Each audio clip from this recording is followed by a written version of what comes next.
É sempre um enorme prazer participar desses eventos, né? Um evento desse porte, desse tamanho. E ainda mais ao lado do meu amigo Feijó, da subsecretária Gildenora, sempre desses grandes nomes da contabilidade, ver aqui também grandes amigos aqui também apoiando, o conselheiro Ives ali também presente. Queria agradecer a todos aí pela presença e participação. Bom, e aí dentro do papel, dentro do que a gente vai trabalhar e dentro do que o painel se propõe, eu vou trabalhar um pouco sobre a questão do papel dos tribunais nessa garantia de integridade. E aí vou aproveitar e antes de adentrar especificamente no que eu trouxe aqui para passar para vocês, buscar alguns pontos do que o Feijó comentou aqui, porque para a gente é extremamente relevante esse ponto. Ele traz uma ótica, uma visão de execução. Bom, nós temos aqui pessoas que trabalham na execução, temos pessoas que trabalham no controle e hoje eu estou no controle.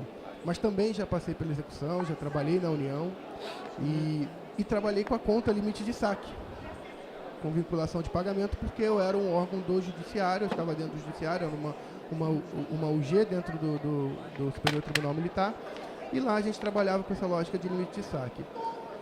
E para mim, quando eu saí da União para o Estado, e mais especificamente hoje trabalhando na fiscalização de municípios, foi um choque muito grande, e isso aconteceu bem no processo de mudança da contabilidade, né, dessa adoção da convergência e tudo. E isso aconteceu bem em 2013, que eu saí da União e fui para o Tribunal de Contas do Estado do Paraná e trabalhar na área municipal.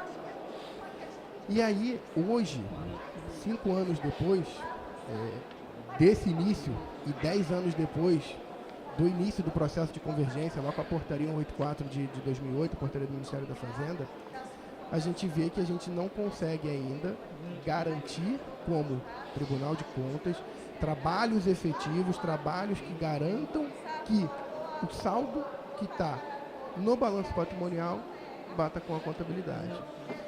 E, ao mesmo tempo, quando a gente busca, dentro dos nossos processos de fiscalização, a gente vê conciliações bancárias em volumes gigantescos há 1 ano, há 2 anos. Ou seja, ingressos ou saídas de recursos, aqui eu não estou me referindo só a saídas, mas também ingressos de recursos, que por algum motivo não foram identificados, não foram contabilizados. E aí, como ele cai no bolo do dinheiro, tanto na entrada como na saída, e eu não tenho contas hoje, a maioria dos municípios que eu conheço, eles não têm contas hoje que controlem essas entradas não identificadas e essas saídas não identificadas, a gente passa por uma fragilidade nesse processo. E aí a gente tem feito uns cursos lá no tribunal, são oficinas, na verdade, para controles internos, e são oficinas para municípios, nossos municípios lá até 10 mil habitantes. E a parte que eu estou ministrando para eles lá é a parte de auditoria contábil, baseada, inclusive, na NBCT 16.8, a gente traz isso na NBCT, que trata do controle interno, e com enfoque no controle contábil. E o que a gente tem tentado mostrar para os controladores internos é que eu não preciso ser um contador, um contabilista, eu não preciso saber debitar e creditar para necessariamente avaliar os controles, em especial aqui do que o Feijó acabou de falar, de um controle de tesouraria. Porque eu tenho extratos bancários, eu tenho informações, eu tenho a contabilidade para subsidiar e para poder fazer a garantia dessa integridade. E aí entra o papel dos tribunais e é um dos pontos que a gente vai comentar aqui na ótica de uma auditoria financeira, e o Jorge tem feito um trabalho, tem desenvolvido um trabalho lá no TCM São Paulo para esse fortalecimento da auditoria financeira. O IRB também está com o fórum, ontem lançou o Fórum Nacional, que também vai ter uma temática de auditoria financeira em Belém do Pará em 2019. É um ponto que nós precisamos fortalecer, que é o mínimo. Assim. Se a gente não consegue hoje garantir que o que tem no banco efetivo tem na contabilidade, e aí agora a gente vem com diversas normas assim, de convergências, IPSAs, nós temos diversas normas que foram para a audiência pública, que estão para publicação, o grupo assessor trabalhando fortemente nessa convergência.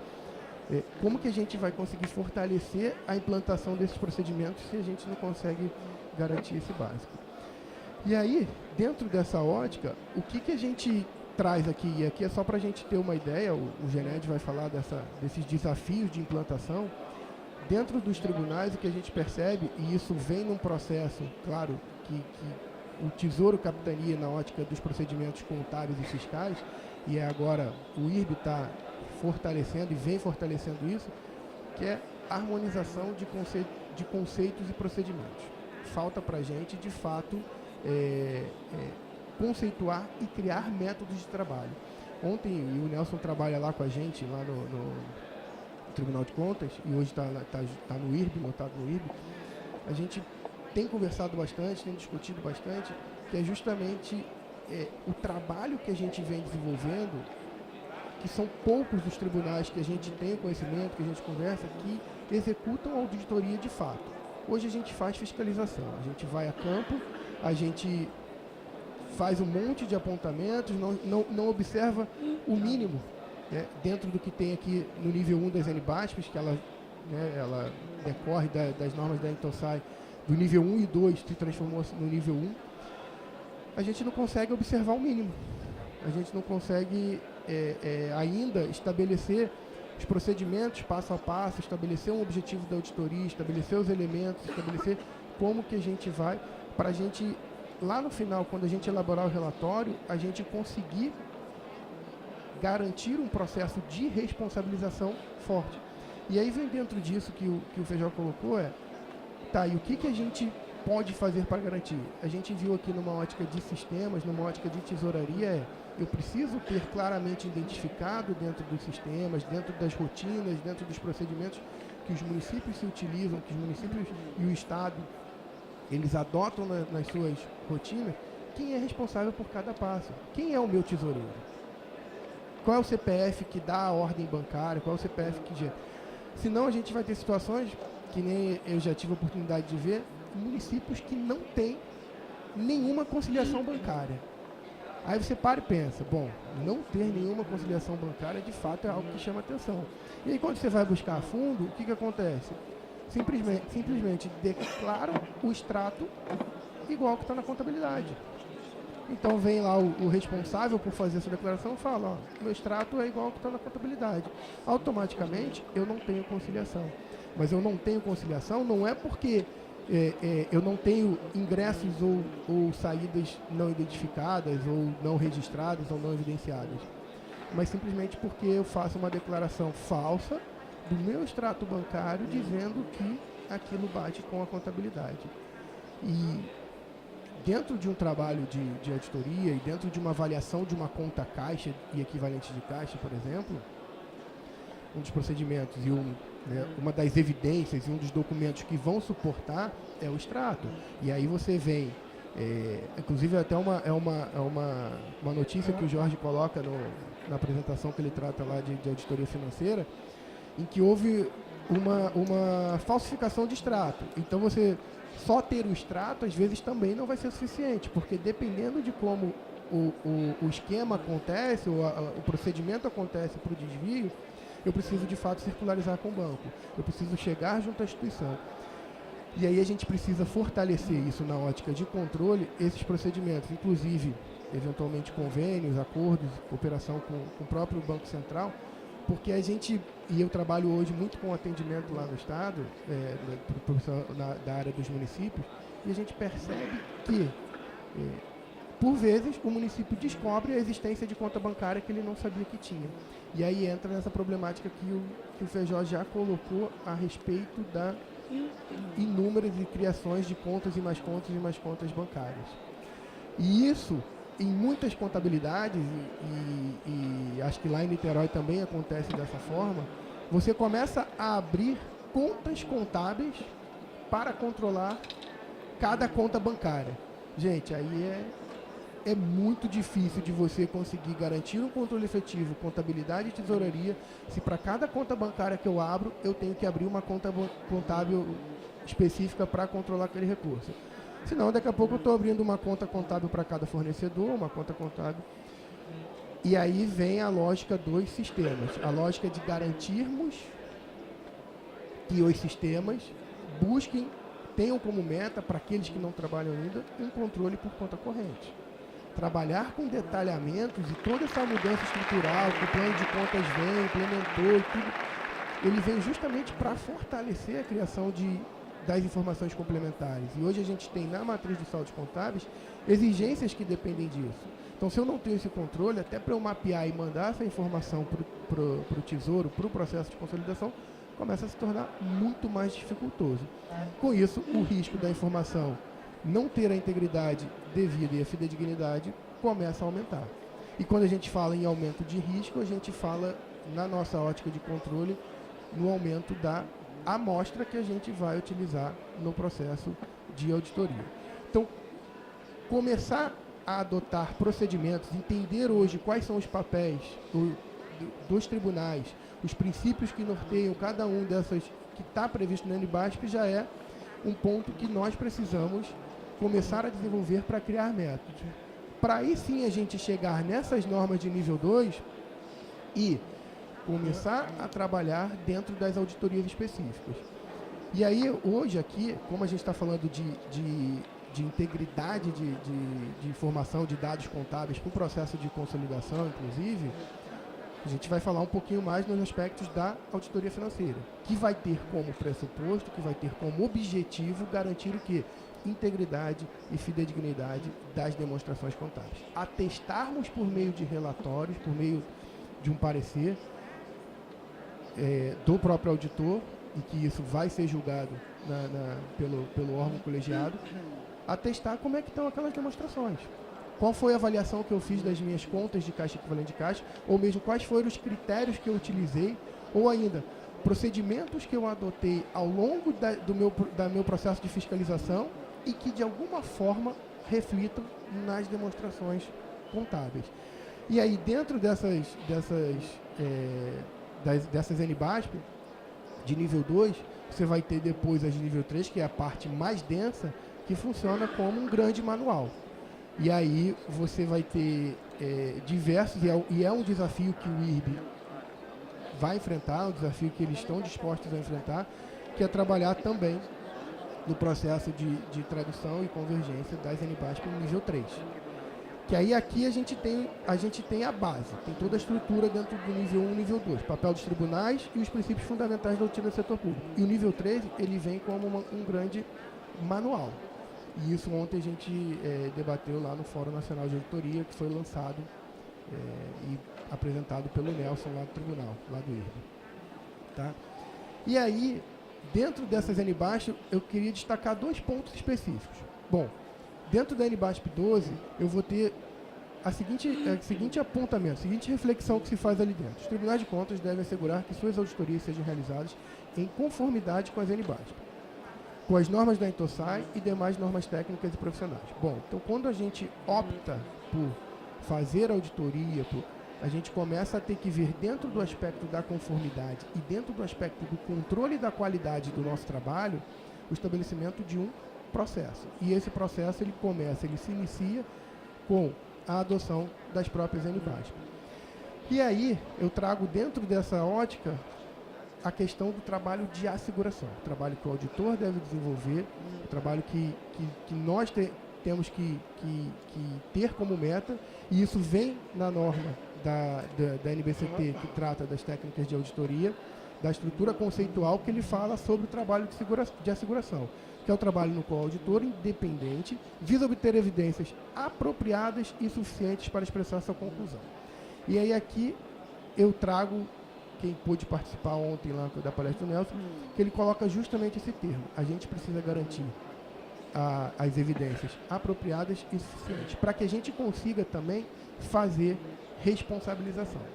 Porque dentro de todo esse processo vão gerar os responsáveis. E eu preciso avaliar, depois no processo final do controle de qualidade do nosso trabalho, se eu conseguir garantir que essas evidências, de fato, elas sejam suficientes para garantir a conclusão do meu trabalho. Tá? E aí, a ótica aqui, e o foco que eu queria trazer aqui, são 3 pontos que, na ótica do papel de controle, na ótica dos tribunais, que a gente precisa fortalecer. Bom, primeiro ponto, harmonização de conceitos e procedimentos contábeis e fiscais. E aí a gente vai ver Hoje o Feijó comentou sobre, eu tenho uma saída de caixa, eu tenho... Aqui ele colocou como bloqueio judicial, mas não sei se acontece dentro da realidade do que vocês veem, mas saídas de caixa sem suporte orçamentário. Houve o pagamento, alguém determinou, o gestor, o ordenador, qual é o papel da contabilidade nesse processo? Evidenciar. E aí vem um aspecto que tá bom, então precisa se evidenciar. E aí, como que isso fica dentro, como que isso está estabelecido, qual é a rotina, e o Feijó trouxe várias rotinas de tesouraria aqui, qual é a rotina que o sistema de contabilidade do município que a gente está auditando, que ele prevê para saídas sem suportes financeiros. Então, se eu auditor, e eu trago aqui na ótica de auditoria nos sistemas de administração, eu não quero nem dos CIAFIX, eu não estou nem trazendo numa ótica de TI, de integridade, não é esse o objetivo aqui. O objetivo é como que isso, de alguma forma, impacta as demonstrações. Então, eu preciso conhecer as rotinas, eu preciso conhecer os procedimentos que estão estabelecidos dentro do sistema, dentro do CIAFIC, para entender, quando acontece um fato, o que aquele sistema vai desenvolver. Para eu entender qual é o reflexo nas demonstrações, para eu poder dar um parecer e falar, olha, essas demonstrações... Porque se eu não sei o procedimento, se eu não sei como fazer, e é isso que a gente precisa discutir. E a gente tem conversado muito com o Jorge sobre essa questão. Como evidenciar? No Paraná, a gente tem um procedimento estabelecido, que a gente garante forma de controle. Mas, será que esse é o padrão nacional? Será que tem outras formas melhores de controlar essas saídas de recursos que não passam pela execução orçamentária e que, numa primeira análise, decorre basicamente de uma despesa sem prévio empenho, de um pagamento sem autorização orçamentária, sem tudo? Então a gente começa a ter que discutir esses pontos, esses procedimentos contábeis. E isso a gente tem discutido, tem debatido dentro do fórum, dentro da Câmara Técnica, dentro da CTConf, que é onde a gente discute, debate e normatiza os procedimentos. Mas a gente, na ótica de controle, que precisa garantir que isso está acontecendo todo dia, a gente precisa entender como que isso se... E a auditoria financeira acaba sendo... E aqui, a parte de sistema, ela também integra a auditoria financeira. Se a gente pegar o próprio Manual de Auditoria Financeira do TCU, ele tem um tópico específico que ele trata, sistemas de informação e comunicação, que é de fato o papel do auditor na auditoria financeira, conhecer rotinas e procedimentos contábeis do sistema, do CIAFIC, para poder saber como que a saída da informação, de alguma forma, vai afetar o seu parecer no momento que você for avaliar as demonstrações contábeis. E aí, dentro desse processo de harmonização, a gente precisa se posicionar com mais força. A gente precisa estar mais presente, a gente precisa participar dos fóruns em que se discute isso, em especial da própria Câmara Técnica, da CTConf, para a gente mostrar como que a gente controla ou como que a gente espera que o jurisdicionado, de alguma forma, execute aquele procedimento. E aí aqui, dentro dessa avaliação do CIAFIX, e aí como também tenho essa passagem pela União, acho que quase 12 anos dentro do governo federal, a função dos auditores contábeis, que é, numa ótica de sistema, o sistema local deve garantir essas integridades que a gente está falando. Bom, hoje muitos tribunais têm seus sistemas captadores que garantem integridade, mas essas regras, esses procedimentos, eles têm que estar dentro de cada sistema, dentro do CIAFIC, de quem executa, e não necessariamente dentro de um captador, para que esse captador faça as validações. Então a gente precisa buscar e fortalecer isso. E aí é aqui que eu coloco, e por isso que eu trago essa notícia, que o objetivo não é a ótica da tesouraria, como o Feijó trouxe, mas é muito mais entender o seguinte: ele coloca na notícia que na investigação de documentos apreendidos, que houve transferência de valores diretamente das contas da prefeitura e que parte desses valores eram depositados diretamente na conta do marido da tesoureira. E aí volto a falar aquilo que a gente começou discutindo. Qual é a rotina contábil prevista dentro daquele sistema para que eu tenha saídas bancárias, mas que a contabilidade não registre? Então, ou eu vou ter esse valor pendente em conciliação, porque houve uma saída financeira e a contabilidade não fez nada, tá? Só houve a saída financeira, não bate, deixa o valor pendente, só que começa a aumentar esses valores que ficam pendentes em conciliação e ninguém regulariza, isso já chama a atenção do órgão de controle, e aqui até do próprio controle interno. Ou, se a contabilidade registrou, qual é o débito e crédito? E aí é o que a gente discute. Bom, alguns entendem que disso daí eu geraria um crédito em banco contra um ativo financeiro, por exemplo, para garantir saldo de banco e fonte. Ok. Se eu fizer dessa forma, qual é a conta de controle? Lá no meu plano contábil eu tenho uma conta chamada de créditos por danos ao patrimônio. Então eu vou evidenciar lá dentro. No Paraná a gente tem uma conta chamada, desdobrada ali, que chama de diferença de responsáveis em conta bancária apurada, que é justamente para evidenciar essa diferença. Não, eu entendo que é uma VPD. Então tá, se é uma VPD, eu tenho que ter uma rotina contábil estabelecida para poder baixar o saldo da fonte. Mas eu também tenho que criar uma VPD específica para saber que decorre de uma saída que não passou pela execução. E aí como que o sistema está parametrizado? E se a gente não tem isso de alguma forma harmonizado na ótica de procedimento, como que a gente vai chegar lá e vai avaliar, testar a fidedignidade se a gente não conhece como ele trata um procedimento que deveria ser uma rotina, mas e não é feito. Tá? Então esse tipo de reflexão que eu queria trazer nesse sentido. E aí eu trago aqui, nessa ótica de fidedignidade da informação contábil, eu trago o exemplo aqui das notas explicativas do governo do estado de Santa Catarina. Ele, dentro da conta de demais valores e créditos, ele tem lá a conta que eu falei agora, créditos por dano ao patrimônio. E se vocês observarem, tem uma linha que trata o seguinte: créditos a receber decorrentes de pagamentos sem respaldo orçamentário. Ou seja, saídas financeiras que não são, não passaram pela execução e também não são saídas, dispêndios extra-orçamentários. Como que a gente evidencia? E eu estou falando de um estado, isso daqui é do estado. Se a gente perceber de 2016 para 2017, houve uma redução significativa, provavelmente estão sendo fortalecidos os controles internos da entidade para minimizar esse tipo de registro. Mas o que é o foco aqui? É a gente perceber que isso precisa estar evidenciado de alguma forma. Ele precisa estar registrado na contabilidade. Eu não posso simplesmente deixar em conciliação e pronto. Não, deixa em conciliação e ok. E é isso que a gente tem conversado com os controles internos. Bom, se o teu saldo bancário não bate com o contábil, você vai perguntar para a contabilidade por quê. O que está em conciliação, por que está em conciliação, e isso também integrar o relatório de controle interno. Isso daqui é um exemplo, então, para mostrar que esse tipo de procedimento ele é evidenciado, ele depende de uma movimentação na gestão da tesouraria, como é que funciona, e de conhecer as rotinas contábeis que estão dentro de um CIAFIC. Tá? E aí você vem nessa ótica de auditoria financeira que a gente já comentou, que vai ser o quê?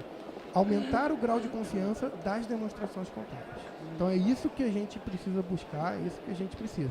E para isso a gente precisa, como órgão de controle, conhecer procedimentos, conhecer rotinas, conhecer como que cada sistema trabalha e trata os fatos contábeis. Em especial, aqueles que de alguma forma ainda não têm uma harmonização de conceitos no âmbito da federação, no âmbito da própria União, às vezes não tem enfrentado.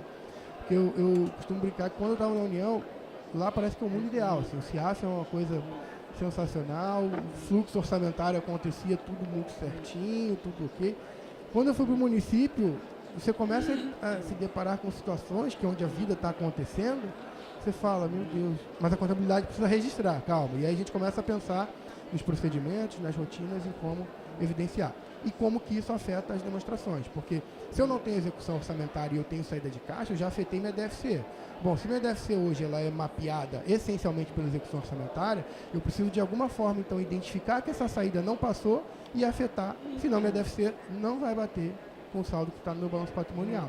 E aí você precisa começar a refletir isso na própria saída da informação. E aí eu venho aqui e trago esses exemplos para vocês de como que o TCU tem feito esse trabalho. A Gedenora deve estar bem à frente disso, lá dentro do Tesouro, que é o trabalho que o TCU tem feito de auditoria do BGU. E aí eu trago aqui alguns exemplos. Bom, isso, quando começou, esse fortalecimento veio por um acordo de 2014, 3608 de 2014, plenário, que buscou justamente fortalecer a auditoria financeira. Vejam que é de longo prazo, né? Eu tenho de 2015 a 2016 para implantar essas estratégias. E já foram realizados diversos trabalhos dentro do BGU. E aqui eu coloco, essa apresentação vai ficar disponível depois, mas eu coloco também aqui os acordos para conhecer, entender como que esses relatórios estão estruturados e perceber que o próprio tribunal, hoje, o TCU, dentro do Balanço Geral da União, ele faz o processo de auditoria financeira, essa auditoria compõe a prestação de contas da Presidência da República e que ele passa, então, a se manifestar acerca da fidedignidade das informações que estão lá no BGU. Ah, ótimo. Se o TCU está fazendo a parte dele, qual é o nosso papel como Tribunais de Contas do Estado, dos municípios ou do município?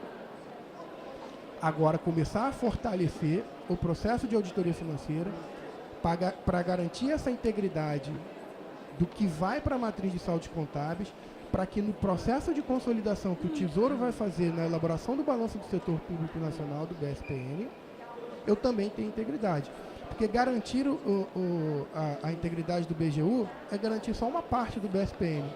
E todos os estados e municípios que mandam informação e que, de alguma forma, isso não está sendo verificada pelos tribunais, não está sendo atestada a fidedignidade das informações.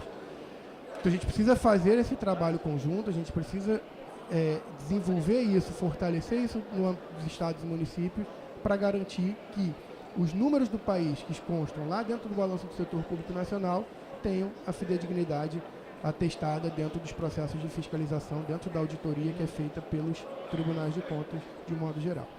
E aí aqui eu trago, já indo para finalizar, eu trago a questão do que eu tenho observado na integração dos trabalhos de fiscalização. E isso daqui vai impactar no risco de distorção relevante dentro de um processo de auditoria.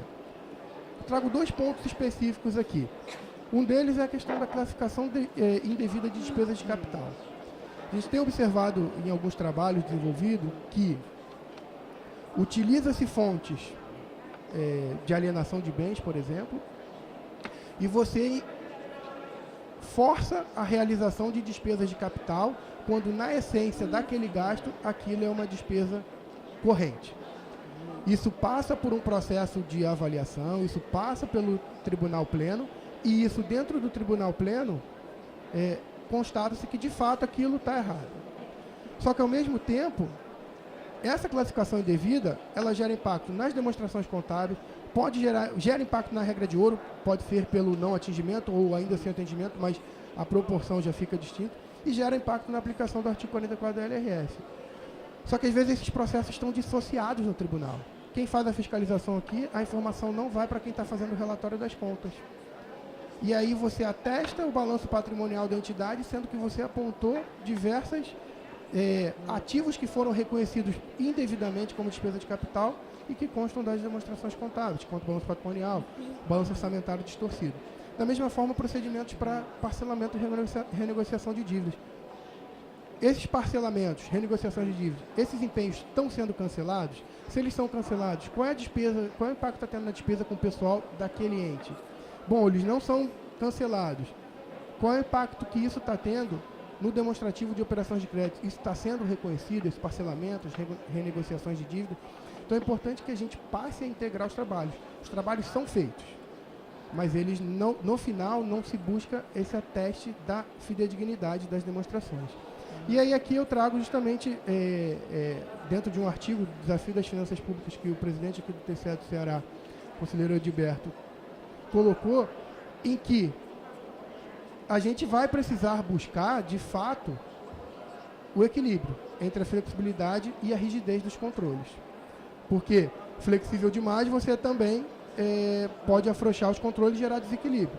Rígido demais, você pode fazer com que busque métodos, formas de se trabalhar para desvirtuar a informação, que é o caso que eu falei aqui, por exemplo, da aplicação do artigo 44. Então, a gente precisa buscar isso como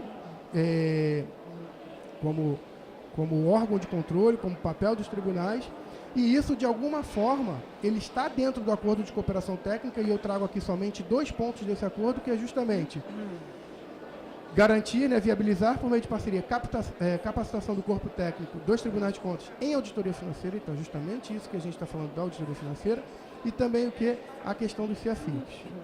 Esse ponto dos CIAFIX, ele vai ser tema de discussão na semana que vem da CTConf, está lá o decreto 7185, está lá a portaria do Tesouro, a minuta para discussão, e é importante que a gente participe e veja como que essa adoção do sistema único afeta os nossos trabalhos e como que a gente vai ter que repensar essa forma de fazer a auditoria.